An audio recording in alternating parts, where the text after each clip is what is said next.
Welcome to the LongView with your host, Pensacola Mayor D.C. Reeves. This is where we expand on news, views, what ifs, and what Pensacola could be for future generations. Take a seat and enjoy the LongView. Hi, I'm Shannon Nickinson, and welcome to the LongView with Mayor D.C. Reeves. Hey, I'm glad to be here. Hey, nice. Exciting first day. I know. First day on the gig here. It's our debut episode. Yeah. Let's hope the gods are kind, huh? We'll find out. We just wanted to take this time to help you guys kind of step outside of the fray of your social media feed and the news of the day, which can be pretty frantic from time to time. For sure. We want this space to be where we give you the context of what's happening and a little bit of why, so that maybe we understand, a little bit more about what's going on and how we could make sense of it. So yeah, thanks. And I'm glad to do it, and I think there's this stat that always rattles my head when we talk about issues at the city or in government in general is that stat floating out there that the average citizen spends like 21 seconds thinking about political things, whether that's local or state or federal, and so sometimes when you're in it. And you do press conferences and social media and all those things, we kind of feel like that we get the word out there, pretty intensely or pretty repetitively. But people are busy with lives and kids, and maybe they can listen to a podcast on the run and learn more about the budget or whatever other items are out there. So looking forward to be able to do this and to give it that type of avenue to say if maybe you want to learn a little bit more than you can in a 30-second clip on TV or a press conference, that we can try to deliver that to you. Yeah, and we're happy to do it. And we do have a big Brussels sprout, but we're going to put a lot of cheese on it today, and it's going to be really good for you. And it is an important thing. This is your upcoming budget, fiscal 27, coming right at you before you know it. Yeah. So give us a little bit of an overview. I know in general, we're kind of flat, right? Yeah, absolutely. And why now? This is when, if you haven't paid attention to the city budget before, this is when we do it. It's an October 1 to September 30 budget. So so we do all the work during the summer, and then of course the city council ultimately approves the budget. So that's how the balance of power works in the city of Pensacola. Is that my office is over city operations and some certain aspects. And the city council is over two main things: ordinances, which is the rules of the city, and the budget. And so whether that's the annual budget, which is what we're going to talk about today, it's either that or it could be changes to the budget, as you can imagine, through a whole year. There are many things. If you ever heard the term supplemental budget requests, I don't expect you to have that one memorized out there. There will be a quiz later. Exactly. So an SBR would be if we're changing midstream, if there's some type of significant budget change where money has to go from one sector to another. Think, for example, a snowstorm hits and we need to move money and we can't wait till the end of the next year. So what we're talking a lot about today, I know, is your routine. This is your annual budget. So our team, the city administration, city finance department, shout out to Amy Lavoie and absolutely Mindy and the whole squad for helping get this put together. Ultimately, the administration puts forward a budget to the council for them to approve, ask questions, all of that. And yes, to your question, this is a flat budget. In fact, if you look at the general fund, which the short way to describe the general fund is it's the most flexible dollars we have. Right. You might hear that our budget's $340 million. Of that $340 million, very small portion of that fractionally is the general fund, which can be spent on anything. Mostly what it's spent on is police and fire. But that is right around $80 million out of a $340 million budget. So when you just look at that main general fund, that is, again, right in that $80 million frame, and it's about $300,000 less year over year than it was a year ago. So lots of talk about millage, and I know we can get into that and try to myth bust a little bit. Yeah, but ultimately what you're looking at is our general fund is flat at best, really a slight decrease from the year before, because there's a lot of conversation out there right now about what could happen with property taxes, which is the number one funder of the general fund, and many other unknowns. So we're really having to be very careful and very meticulous about how we move forward, because there are some potential consequences out there with future decisions that could really hamper our ability to provide service. And so in some ways, I guess the overall spirit of this budget is that we're kind of bracing for impact of flat sales tax, generally flat property tax increase, and lots of unknowns coming here in the next few months. And while incoming might be a little flat, some of our obligations to departments like public safety are not flat. Right. Yeah, that's a good way to put it. And that gets forgotten. For example, in the property tax discussion, that comes up a lot to say, hey, property taxes have increased this amount. So does labor. So does paying a livable wage for a police and firefighter. Affordability is our number one issue. I think all of us can agree in this country right now is how do we put food on the table? How do we pay our utility bills? And the reality is that at the city government level, we don't get to control the price of eggs or the price of bread. We don't necessarily get to control certain utility bills and things like that can affect affordability. So what does that mean? Is that for us to stay competitive and to make sure police are on the beat and fire is on the beat, then we have to stay competitive within the marketplace. Right now, after lots of work to get pay reform done over 3 years in this administration, just to give perspective, we pay at the 50th percentile right now of cities across the country, and we've had that comparison, which was quite a battle to get there. We were actually paying in the 20th percentile, that 4 out of 5 cities were paying its city staff better than we were. And why does that affect the citizen? Well, because when you can't fill jobs, when we're missing 8 landscapers because we don't have they're not willing to take that low of pay. When we have less police on the street, then that tends to have a negative impact on services. So I came in with a business background, and we tried to look at it that way to say, hey, sometimes we got to focus on quality more than quantity. So I'm really proud of the fact that right now we have not seen a total job count increase over now several years of time, meaning we don't have more city employees. We're paying a little more competitively, and with that comes a cost. And so, but we're right about the same staffing amount we've been at for the last 6-7 years, and because we keep an eye on that, we make sure that we focus more on quality than on quantity. So expenses absolutely go up. The price of lumber goes up when it's time for a project. The price of landscaping goes up when you outsource that from contractors, for example, to cut the grass at the parks. So no different than the affordability crisis happening. I always remind folks, cities and counties are not immune to, sometimes we forget, we think it's like, well, that's the big old government. They don't have to worry about cost increases. I could actually make cases in many, and I won't bore you with every example I could come up with, but I can come up with many examples where I can prove that city and county governments, local governments, are actually the opposite. We are more susceptible to significant increases than maybe even an average private business or a private citizen in terms of percentage, just because of procurement, because of transparency, because of all the rules that rightfully are in place to make sure that all governments are working above board, transparently and honestly. So great rules to have, but those rules also have the negative consequence of potentially having significant expense impacts to us that a private business otherwise wouldn't. So lots of factors that converge when it comes to trying to get a budget across the finish line and to be able to do so responsibly.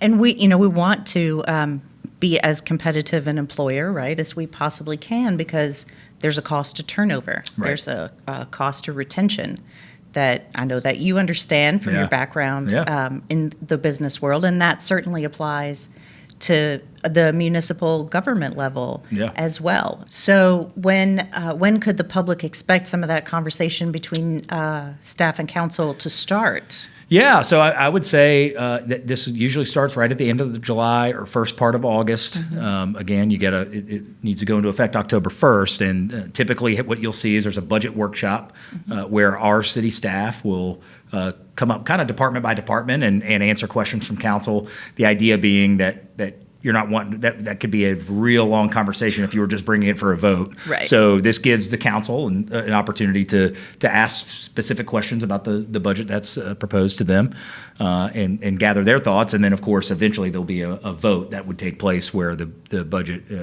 or really two, where the budget gets adopted. So from a citizen standpoint, there's kind of three public opportunities to hear questions and hear what the budget, what we as an administration are proposing for council's approval.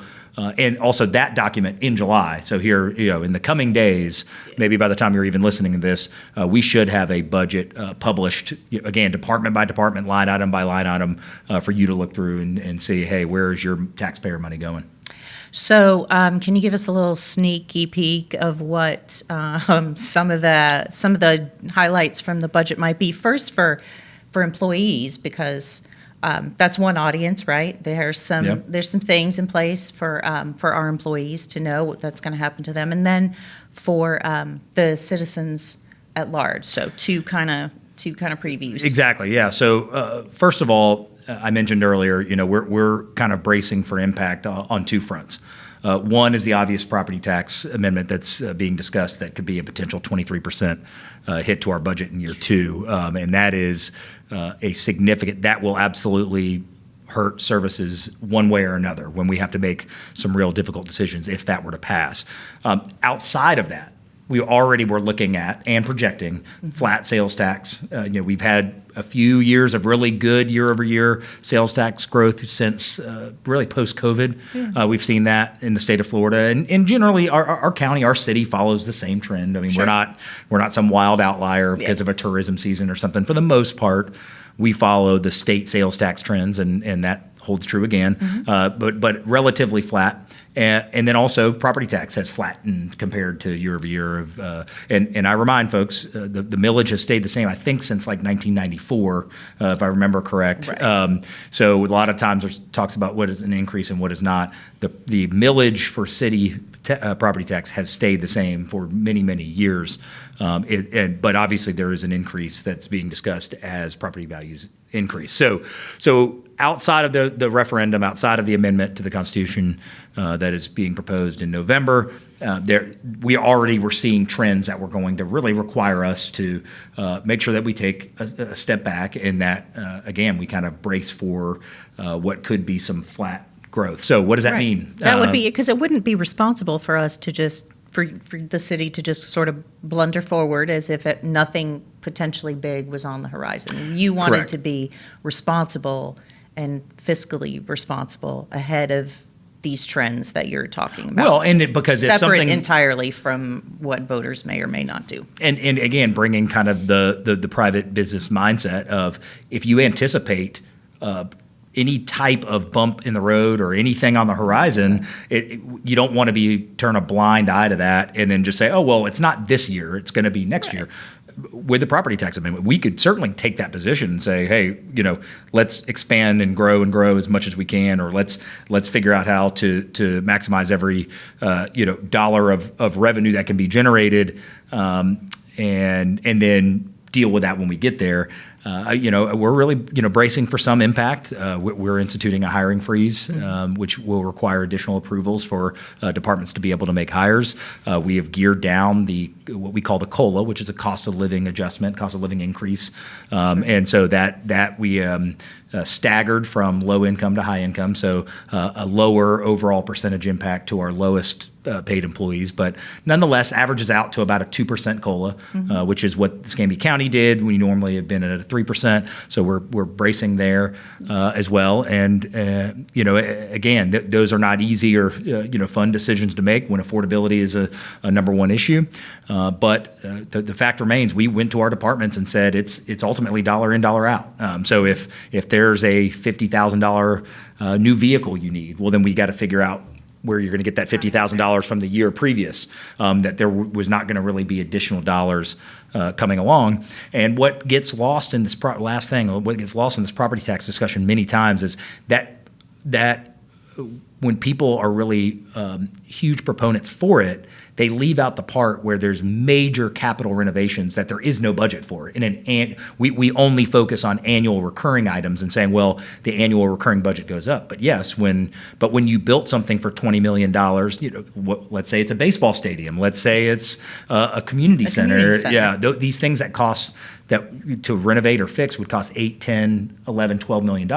There isn't an $8 $10, $11, $12 million fund that sits over, rightfully so. Those are your taxpayer dollars. You want those reinvested. Absolutely. And so what that allows you to do is afford, as those increases go up, is you have major capital assets that need to be maintained that aren't going to just show up in a flat year-over-year budget. And so those are all things you have to consider when you're dealing with something this complex and you have 18 city departments.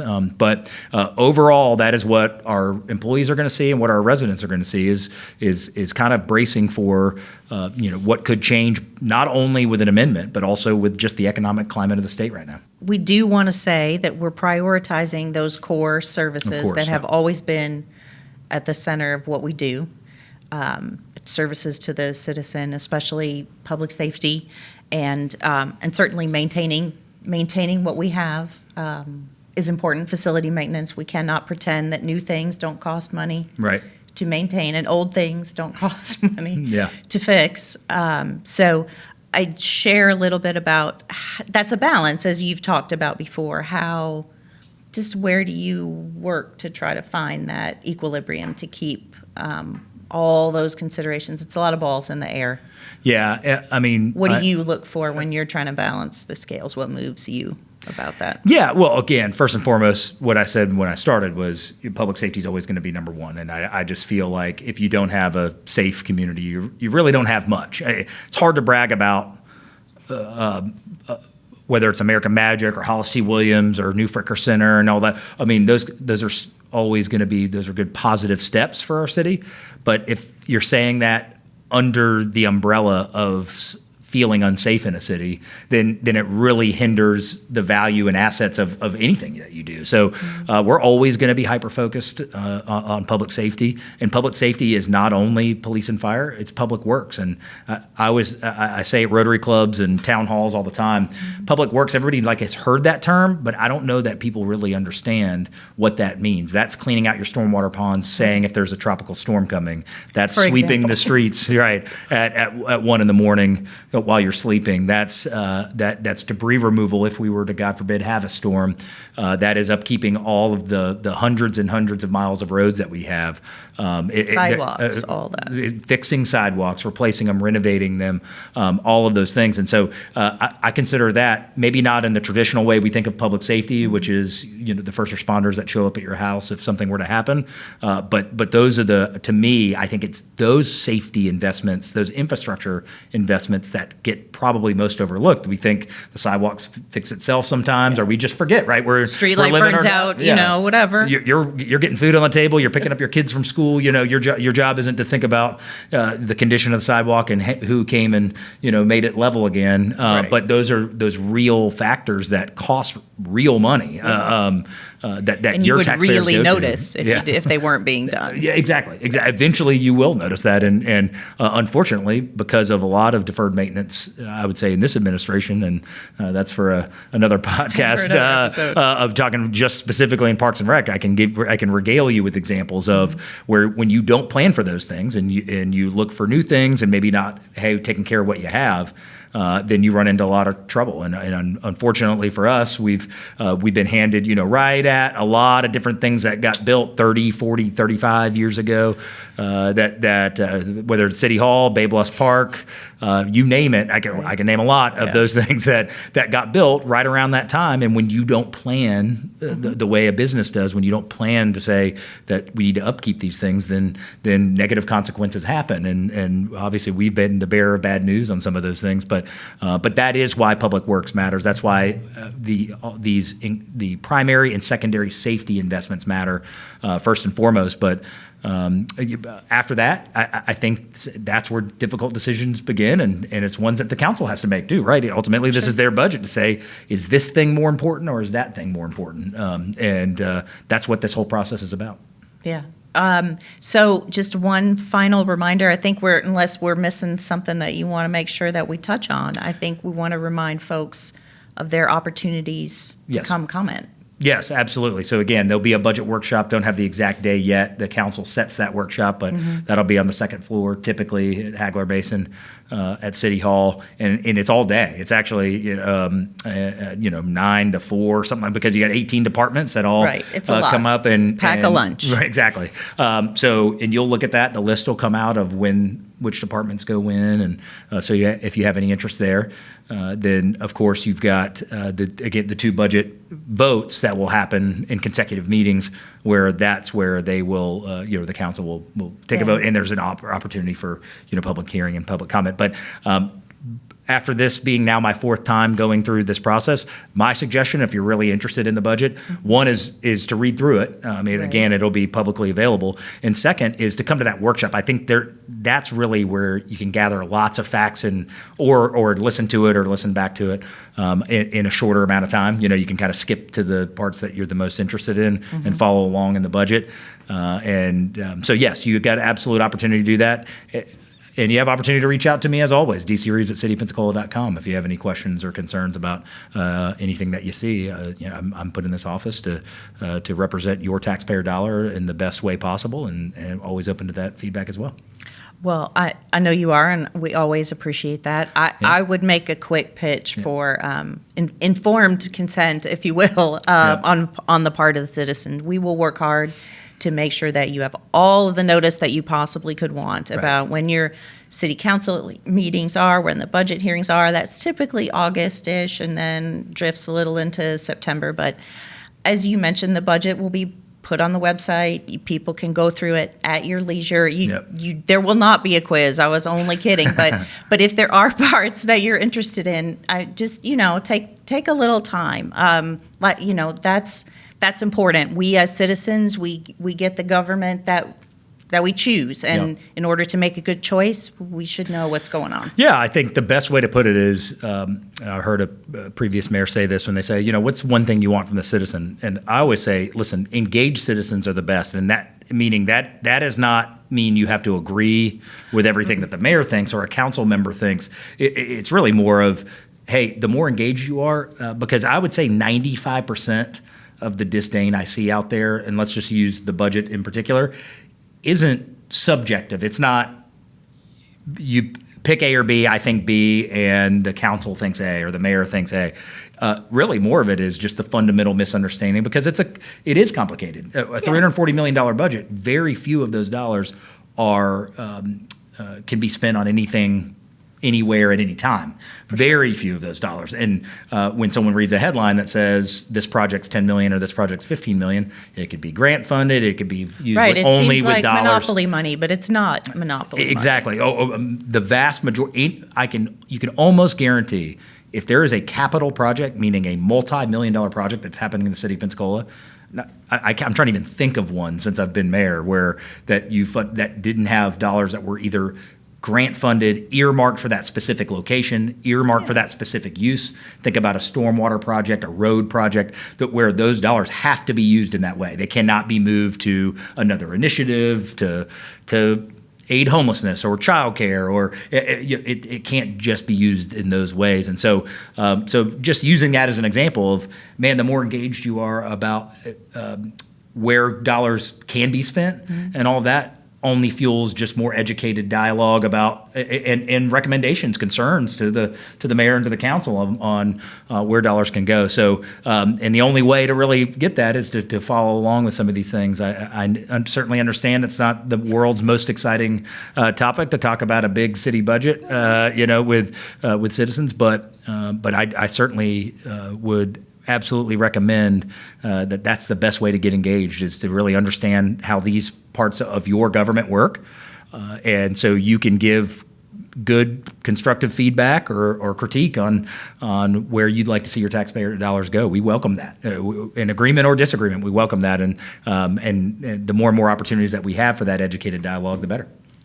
Absolutely. That's our job as grown-ups, is to sometimes do the grown-up stuff, and you can tell a government's priorities by where it puts its dollars. Right. And this is your chance, dear citizen, to find out where we want to put our dollars. That's right. Well, yeah. Well, looking forward to the process. And again, dcreeves@cityofpensacola.com. You can email me about this or anything you want, but any budget questions, happy to help get them answered. Awesome. Well, thank you so much for taking some time. We appreciate you today.